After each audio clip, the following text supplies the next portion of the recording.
அவர்கள் அனைவரும் ஊழியம் புரியும் ஆவிகள் அல்லவா?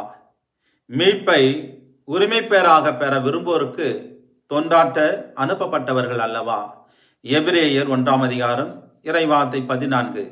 அன்பர்களே, நம் வாழ்க்கையில் சில நேரங்களில் நாம் மிகவும் சோர்வடைந்து இனி இதை தாங்க முடியாது என்று உணரலாம். உதாரணமாக, ஒரு நோயுடன் நாம் போராடி கொண்டு இருக்கும் போது, அல்லது நம்முடைய உறவு உடைந்து கொண்டிருக்கும் போது, அல்லது நம் தொழிலில் நட்டம் ஏற்படும் போது, நாம் சரியாகத்தானே செய்தோம், கடினமாகத்தானே உழைத்தோம், ஆனால் சூழ்நிலை மேலும் மோசமாகின்றதே, இனி தாங்க முடியாது போல தோன்றுகின்றதே என்று எண்ணலாம். அது ஒரு போராட்ட சோர்வு மட்டுமே. ஆனால் தேவன் நீங்கள் கடந்து செல்லும் அனைத்தையும் காண்கின்றார். இறைவார்த்தை கூறுகின்றது, தேவன் நம்முடைய இக்கட்டான காலங்களில் மிகவும் நமக்கு நெருக்கமாக உதவுகின்றார். அவர் உங்களை பலப்படுத்தவும், உங்களை ஊக்கப்படுத்தவும், உங்கள் சுமைகளை இலகுவாக்கவும் தம் தூதுவர்களை அனுப்புகின்றார். அவர்கள் தேவனுடைய சித்தத்தை நிறைவேற்றும் தூதுவர்கள்.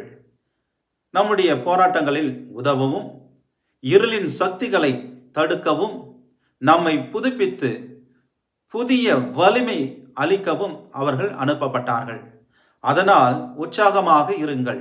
தேவன் ஏற்கனவே சுகமளிக்கும் வல்லமையுடன், புதிய வலிமையும் கிருபையும், புதிய பார்வையுடன், வெற்றியுடனும் தூதுவர்களை நம்மிடம் அனுப்புகின்றார். நீங்கள் விரைவில் ஒரு அற்புதமான வல்லமை உங்கள் சுமையை நீக்குவதை நீங்கள் உணர்வீர்கள். புதிய உற்சாகம் உங்களை நிரப்பும். அப்பொழுது நீங்கள் எழுந்து தேவன் உங்களுக்காக வைத்துள்ள நோக்கத்தை நிறைவேற்றுவீர்கள் என்பதை நம்புங்கள். ஜெபம்.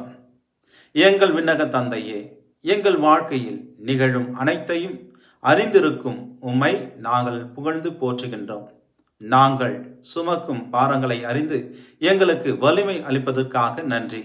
எங்கள் தேவைகளில் உதவ உமது தூதுவர்களை அனுப்புகின்றேன் என்பதற்காகவும் நன்றி. எந்த சூழ்நிலையும் தாங்க வலிமையும் விசுவாசத்தையும் எங்களுக்கு அருளும்.